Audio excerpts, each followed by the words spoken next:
Melissa. So as Melissa mentioned, we're presenting on quick wins for increasing user adoption.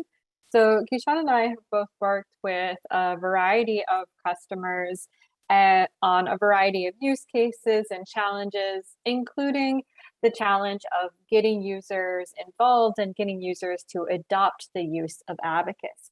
So we'll start out with some discussion about user adoption and then get into some of our tips and tricks and strategies for driving engagement with those various user groups.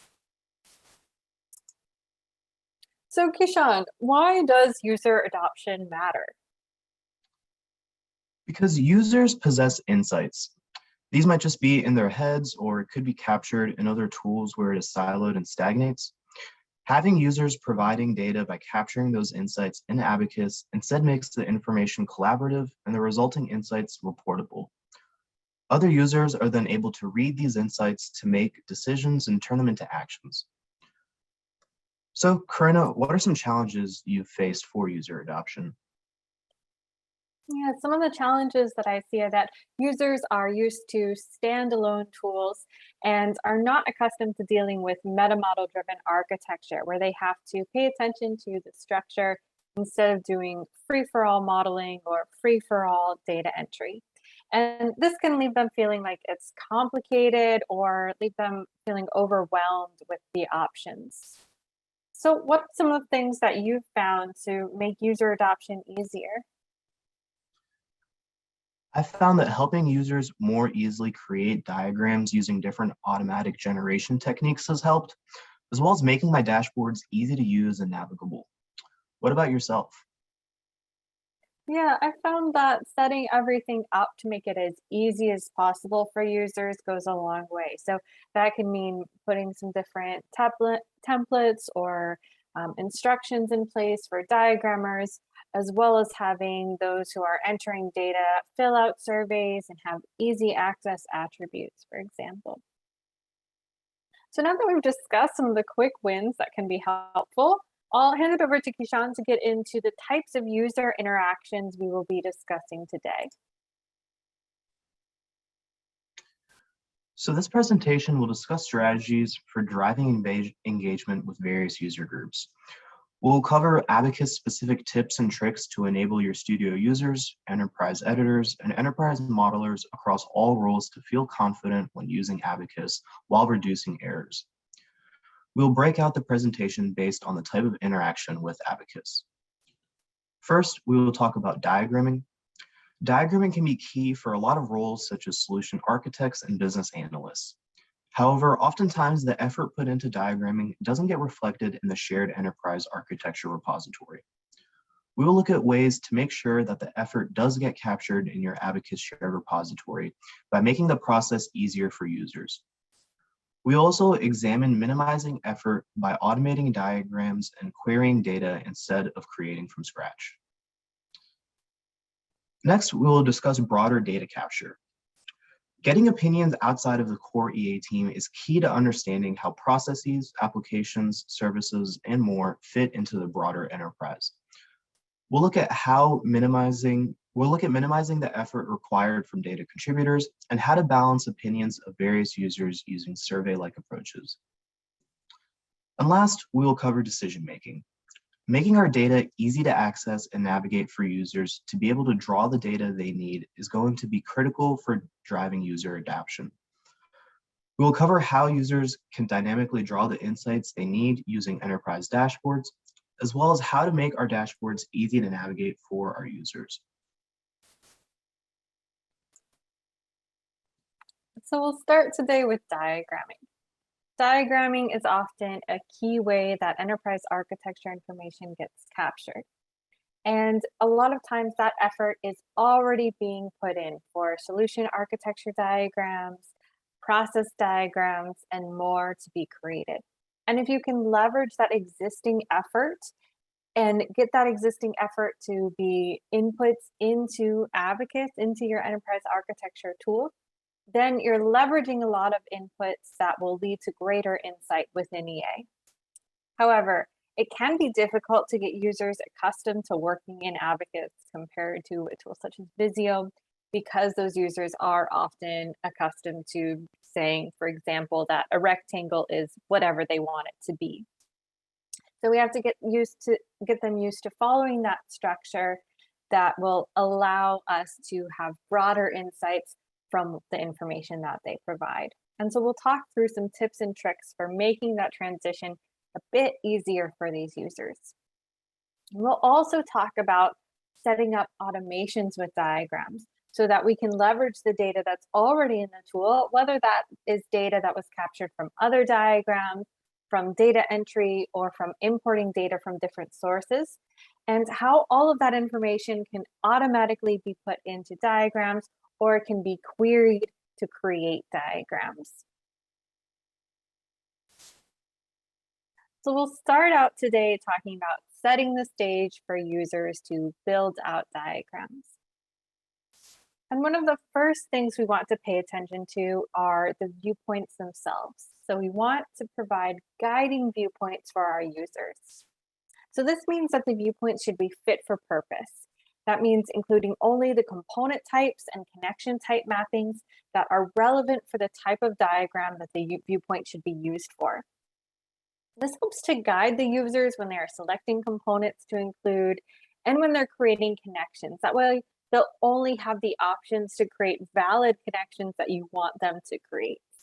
And having these steps for guiding viewpoints, that will help both diagrammers in Studio and enterprise modelers.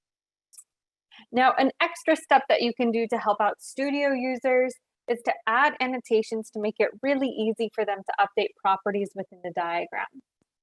Text annotations and color marker annotations allow users to update the underlying property value that the annotation represents. Now, for text annotations, I recommend using brackets or parentheses or including the property name. That way, even when the property is blank, the users will have something to click on to update that underlying value.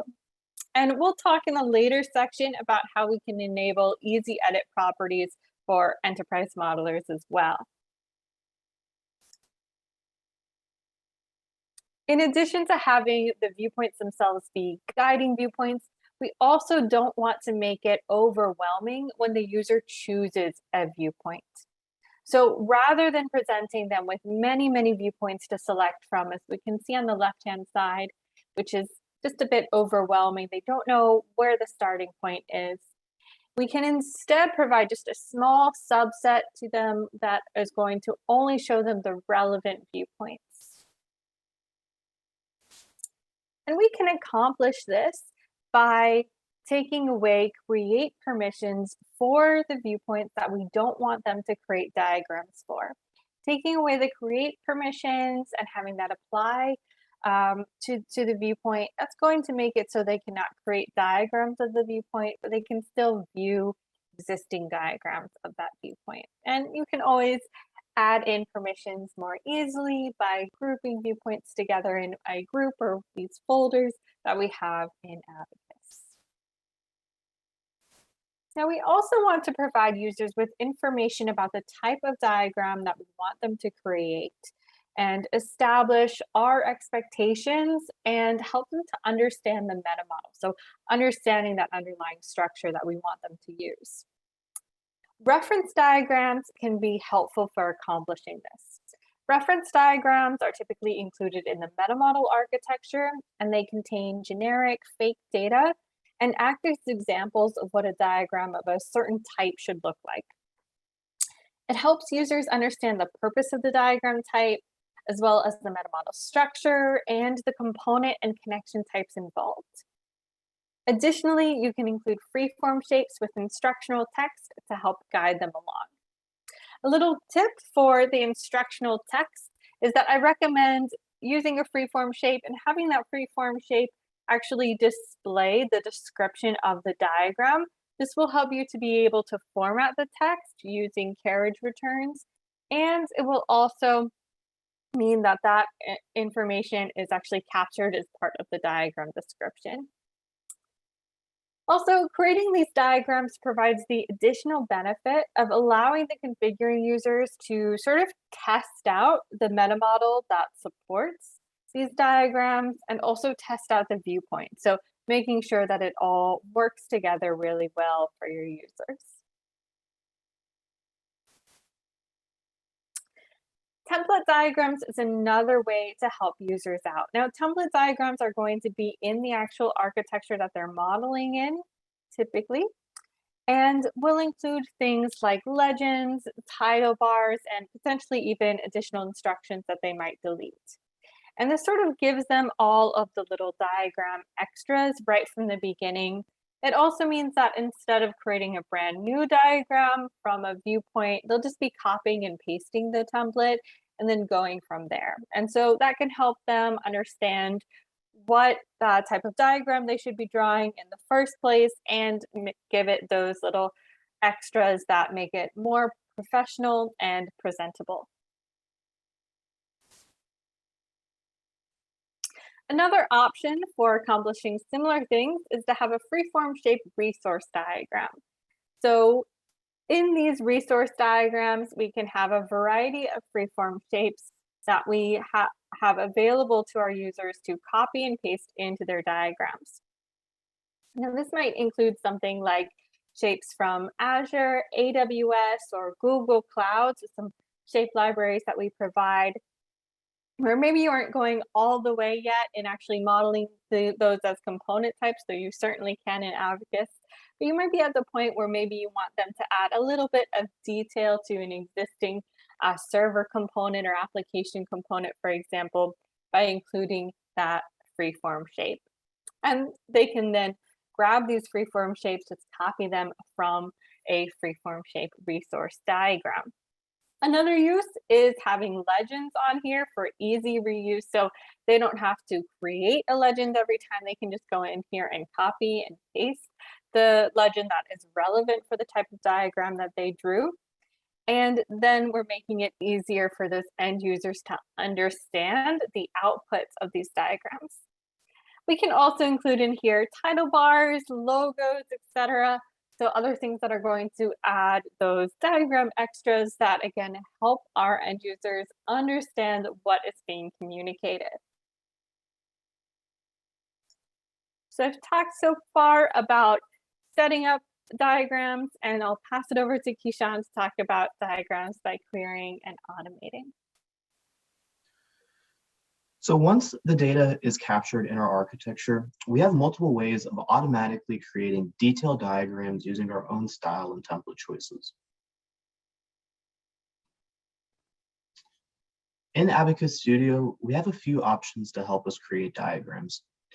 We can use the World According To script to automatically generate solution diagrams using the shapes, colors, annotations, and other style choices we want. First, we have to create a viewpoint with all of these style choices, and then create a template diagram in the structure that we want the solution diagram in. After configuring the script, we can then automatically create solution diagrams centered around one main component type. Here, we can see an example of a solution diagram created around the website application component.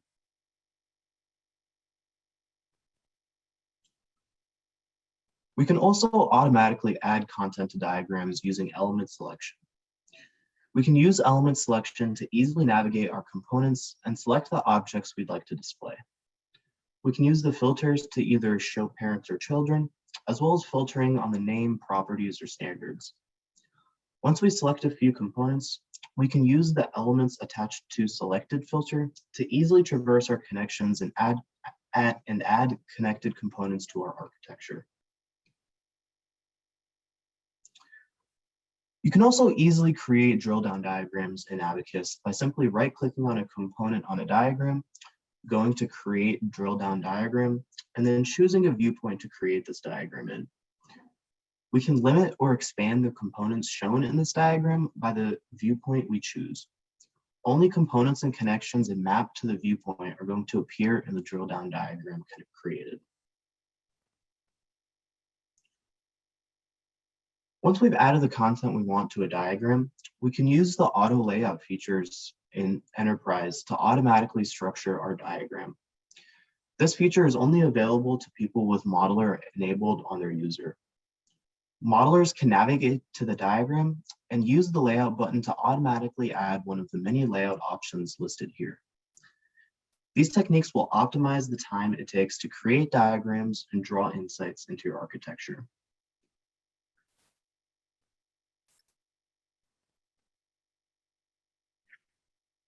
Moving on from diagrams, we can also talk about more general data capture.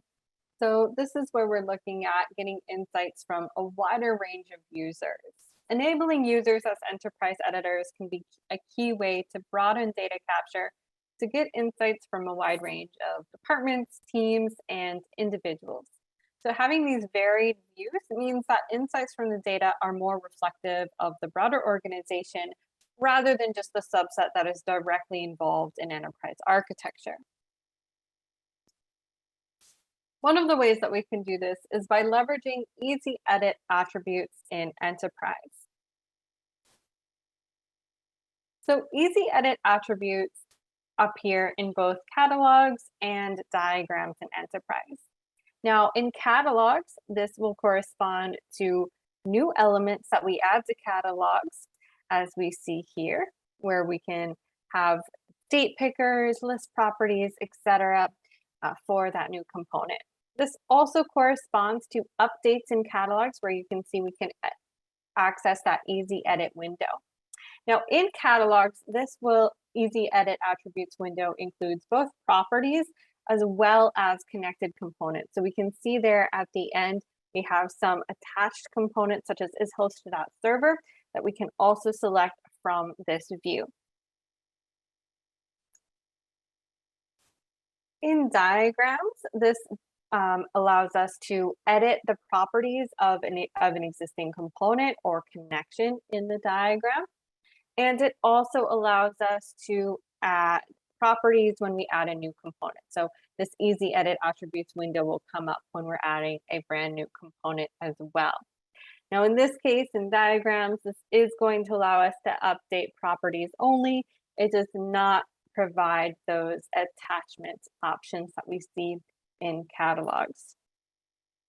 Now in order to set all this up, we'll go over to the Studio side. And in Studio, any properties that we want to have enabled in that view are going to need to be set to required true. Now, you are going to need to be a configuring user in order to make this change. You can also determine the enforcement level, so you can set enforcement to disabled if you want the property to be optional but appear in that view, or you can set enforcement to enforced if you want the property to be truly required for that component.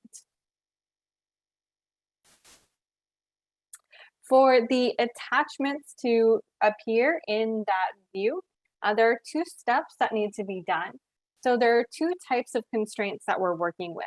One of the constraints is on the component type, and we actually see that on the left-hand side here in that screenshot, where we have a component must be attached constraint. So this constraint is in the top right corner of the constraint window. We're putting it on the component type. We can see in this example, we're using application. We're indicating that application must be on the source side of an is hosted at connection. That means that what we're saying is that every time we have an application, it should be connected to is hosted at. Now, we can also control the enforcement level. So for example, we can have this set up, but we could still set the enforcement to disabled if we want that relationship, that attachment there to be optional, but we do want it to appear in that easy edit view in catalogs. The other side of this is that we also need to have the corresponding constraint on the connection type, and we can see this on the right-hand side, where we have the connection must be attached constraint. That's in the bottom right corner. This is sort of the typical constraint that we set up. And we always, or almost always, set these constraints up as enforced. Here we're saying application is hosted at server. And this is saying that every time we have an is hosted at connection, it needs to follow this constraint or one of the other constraints listed. And so the combination of these two things is what allows us to have the attachments in that easy edit window.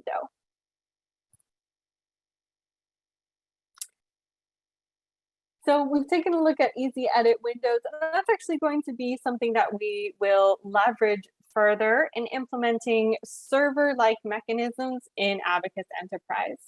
So implementing server-like mechanisms is a great way to get a variety of opinions around the same component and can be really helpful for general information gathering within your organization.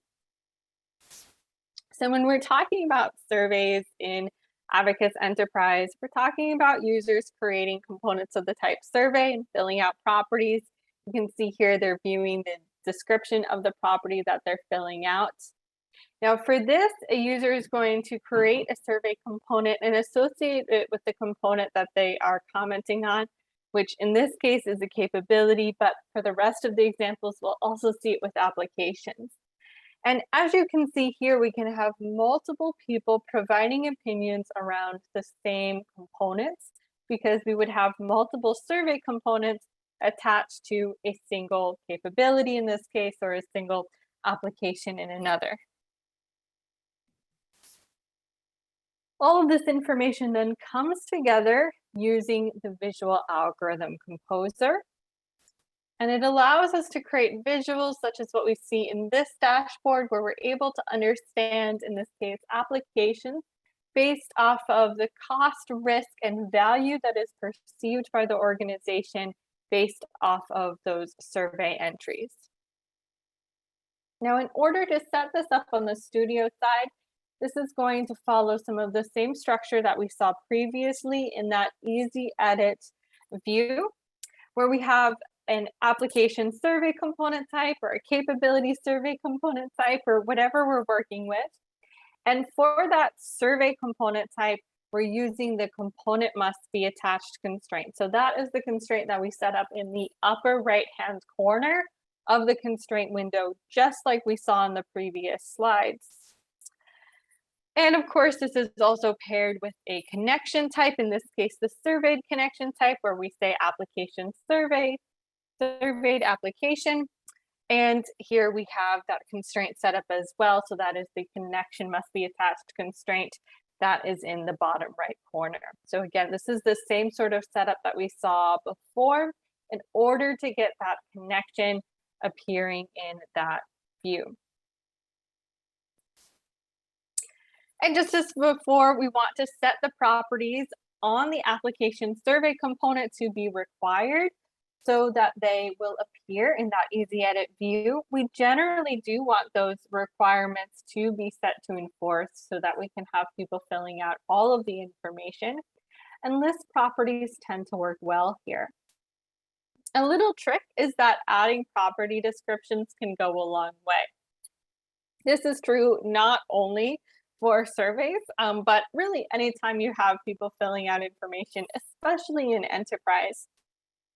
Anytime you add a property description, like what we see here in the bottom, that property description will appear in the tooltip upon hovering over the cell, and also will appear in the tooltip that you get from hovering over the little question mark in that easy edit view. That is a really useful tip for allowing those users to better understand what information you're asking them to fill out and have them feel a bit more confident about the answers they're providing. This information then gets averaged across responses and attributed to the component that it is about through the Visual Algorithm Composer. Now, this is an algorithm that might look pretty complicated, but it's actually quite simple, just with some sums and averages and attributing and to set that property.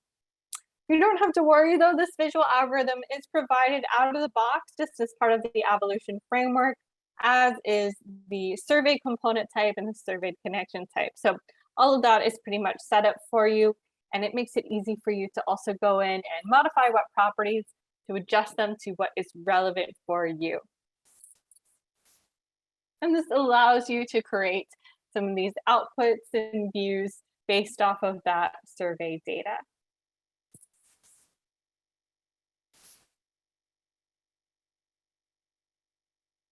So now that we've taken a look at how we can gather more information, we can go into decision making.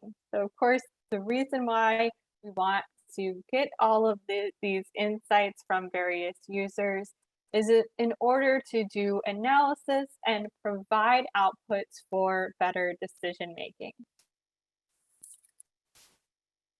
So we want to present on this information, and one of the ways that we do this is by leveraging dynamic filtering.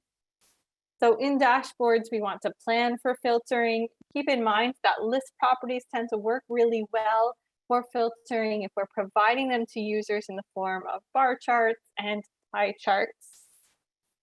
Filtering will also work really well when you have the same components in a dashboard. So this dashboard, for example, is really oriented around applications. That's what's being represented in all of these different views. So filtering works very smoothly here.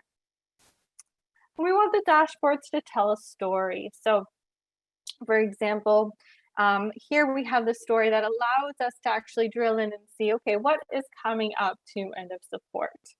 This is also an example where we have things working really well with two different component types represented with both platform services and applications. You can see that while we're filtering on the property of the platform service for a number of years until end of life, that filter allows us to view the Gantt charts for both applications and platform services because those Gantt charts reflect the relationship between those two components. Another thing that you can see happening in this dashboard is that as we apply filters, the diagram itself is being filtered as well, and that helps to complete the story. So keep in mind that diagram filtering will also contribute to how your users can understand this. And another thing to keep in mind with filters is that we also do have filters in catalogs, and this can include operators and more complex filters like looking at the today value for dates, for example. And you might apply many different filters. You might have some more complex ones in catalogs. You might have a few different chart filters going on.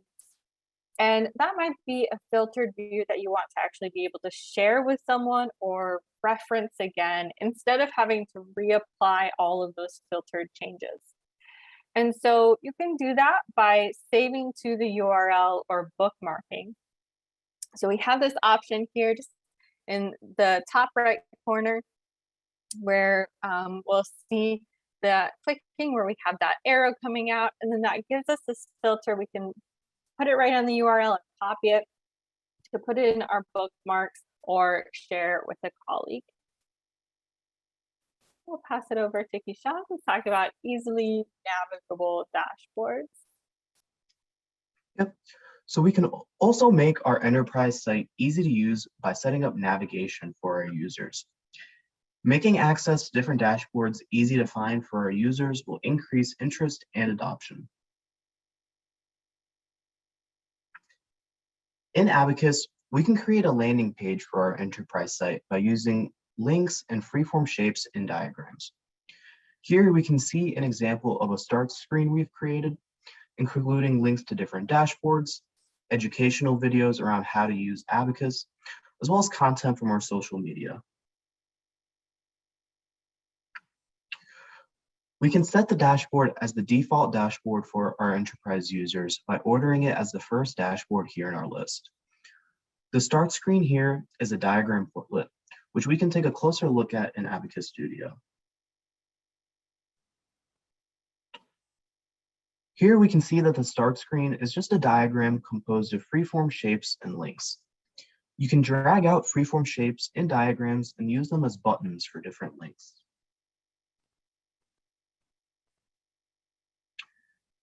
In order to attach a link, you can right-click on the object, press Open Links, and press Add. From here, you can press Website to link to another dashboard or to an external site, or you can press Catalog, Matrix, or Diagram to link to an internal view.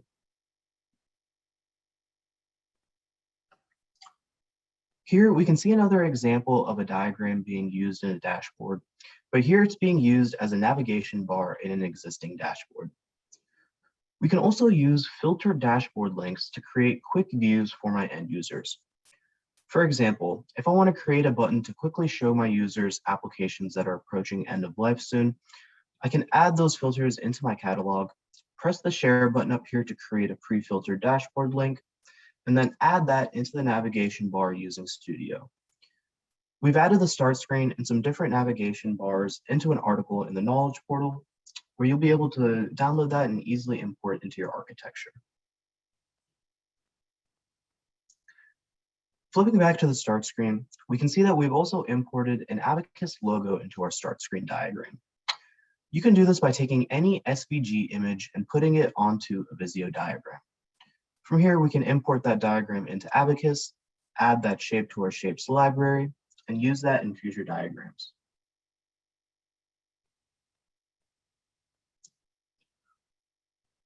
Altogether, these different techniques will ease the use of Abacus for our users and ultimately help increase adoption by creating a user-friendly experience. We can help our users easily create useful diagrams that are still driven by the Abacus meta model by configuring viewpoints, creating different reference and template diagrams, and using various techniques to automatically generate those diagrams. We can also create intuitive dashboards that allow our users to easily navigate our enterprise site and draw the insights they need, as well as entering their own data insights into the live repository. These different methods will create a fluid experience for your Abacus users to view and edit content in Abacus, leading to more engagement and user adoption. And now I'll pass it over to Melissa to lead our Q&A session. Excellent. Thank you, guys. That was wonderful. We definitely do have some questions, so let's get started. The first two are related to diagrams and diagramming. So related to diagramming specifically, there are still some capabilities that only exist in Abacus Studio versus Enterprise. What do you recommend as a guideline of whether to use Studio or Enterprise for diagramming? Yeah, so I did have a presentation a month or so ago about enterprise modelers and what they can and cannot do, which does speak to this in a little bit more detail. So I'd recommend checking out the recording of that. But what I'd say as a general guideline is that Abacus Studio diagrammers are going to be able to better leverage existing relationships in the repository. So whenever it's something that they want to sort of query, want them to pull on a parents component, for example, and have it also populate the children, or if you want them to be able to find existing relationships to other components, that's where you're going to want them to be Studio users. So generally that is going to apply to situations where they're doing some more complex solution architecture or anything like that, but they're building off of those existing relationships.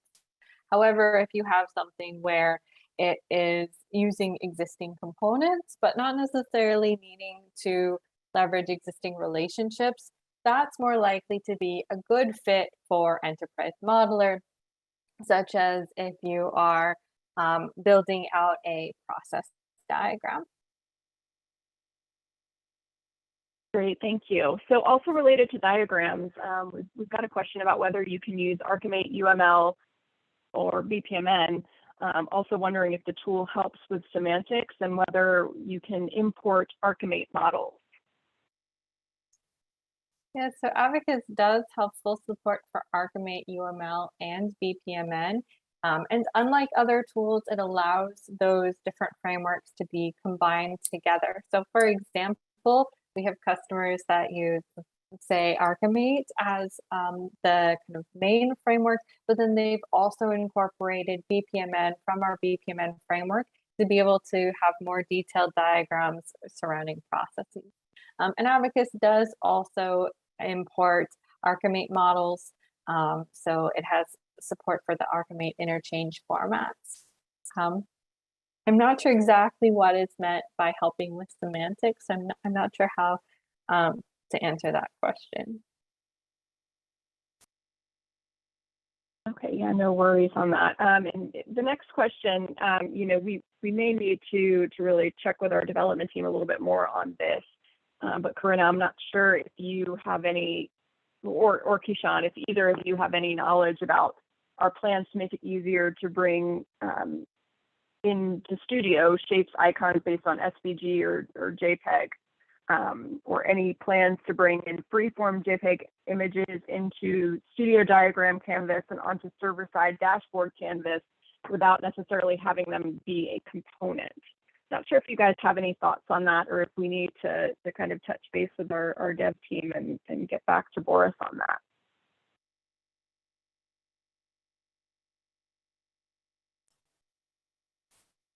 Yeah, so I think that is something that we would need to get back on based off of the roadmap. I'm not sure of what plans there are or there are not at this point to have freeform shapes in Enterprise or adjust the way that we approach importing shapes. Okay, great. Excellent. So folks, please go ahead and continue to enter your questions into the Q&A mechanism. I'm sure there are plenty of others for Corinna and Kishan. So I want to ask you guys, you know, as far as user adoption goes, if folks are not able to really do an overall comprehensive, you know, look at all of the things that you have suggested here, you know, what is kind of the top thing that you would recommend to companies or other organizations to really increase user adoption?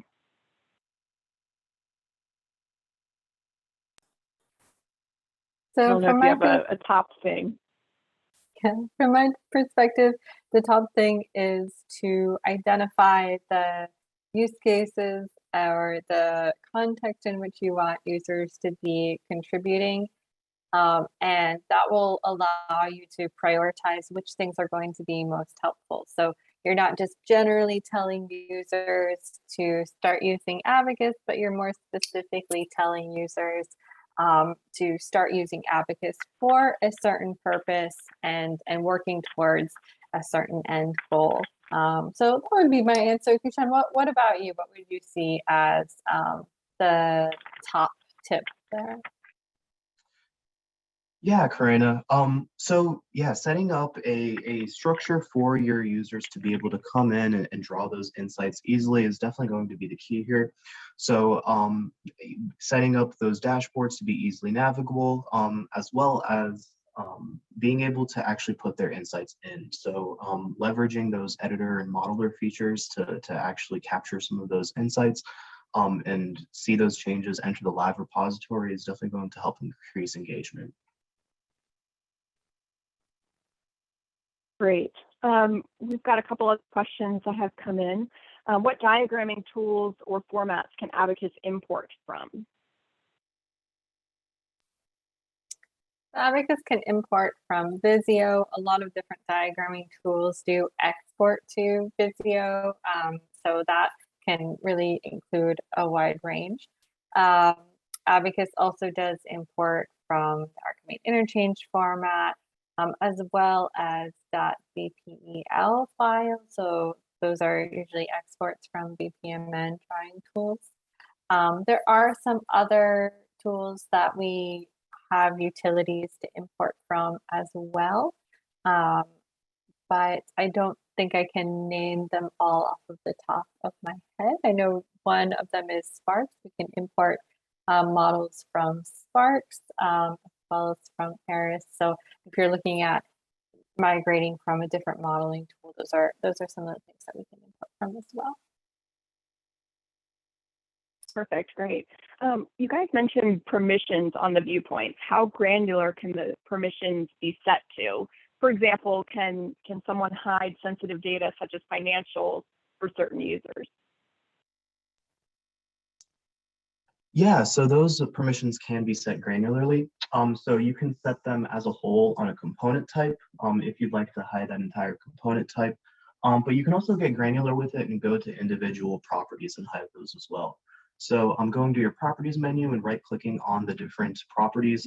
You can hide those individual properties from users, and then that won't be visible in any columns that they appear in or anywhere else in the enterprise architecture repository. Great. So also, what format do you typically recommend for bringing in Sparks diagrams? Corinne, I know you mentioned Sparks in the list previously. Yeah, so for importing Sparks diagrams, it actually is done by importing the full Sparks model. So we have a utility available in the Knowledge portal that for download that actually allows you to export the full Sparks model into an Abacus file. And then that makes it easy for you to take that contents in the Abacus file and import it into another Abacus file if needed and go from there. So you're able to actually pull in that full Sparks model just using that utility that we have available.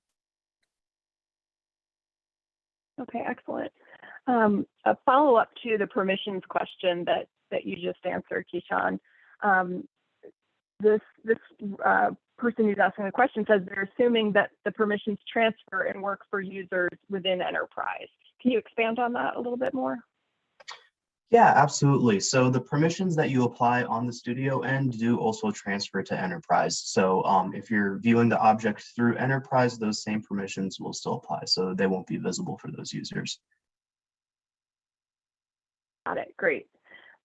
What approaches have you all seen that have been used to overcome cultures or EAs that don't want to adopt a new EA tool because they're comfortable with the current tool that they're using, even though the current tool isn't performing the necessary capabilities?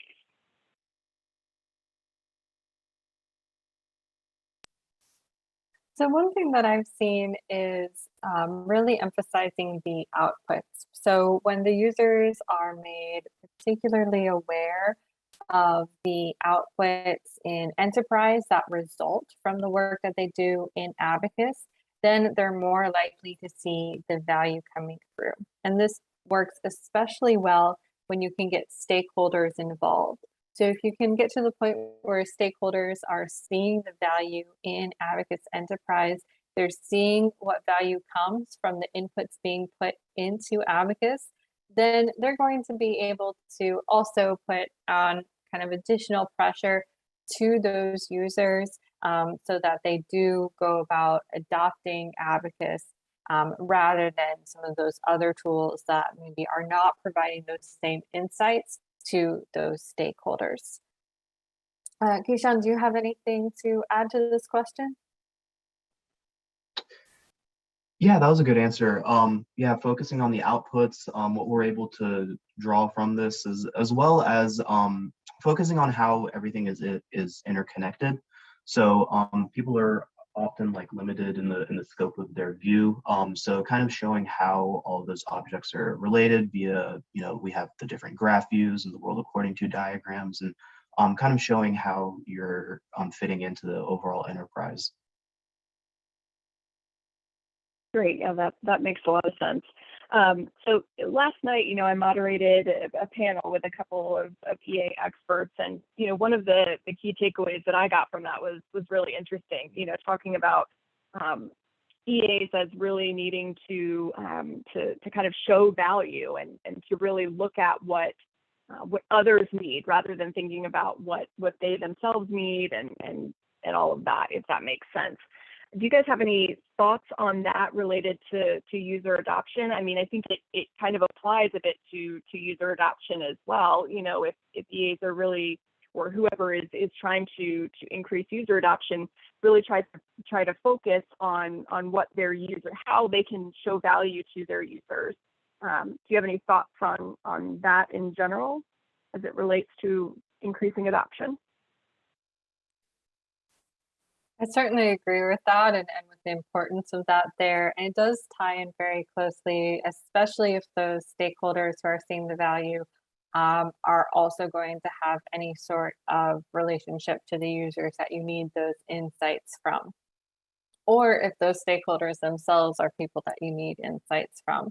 So oftentimes working to maybe initially show some of that value, that's going to be a key step to getting users to be providing that data in the first place. Great, excellent. We have a question about template diagrams and whether there are any template diagrams available within Abacus for solution architects. they're looking, the person who's asking the question that they're using various standards within the organization, but they'd like a best practice approach towards diagramming solutions. So as far as template diagrams, it's going to be dependent on the framework. So the framework that you choose is going to have the structure in place and the viewpoints for the diagram styles.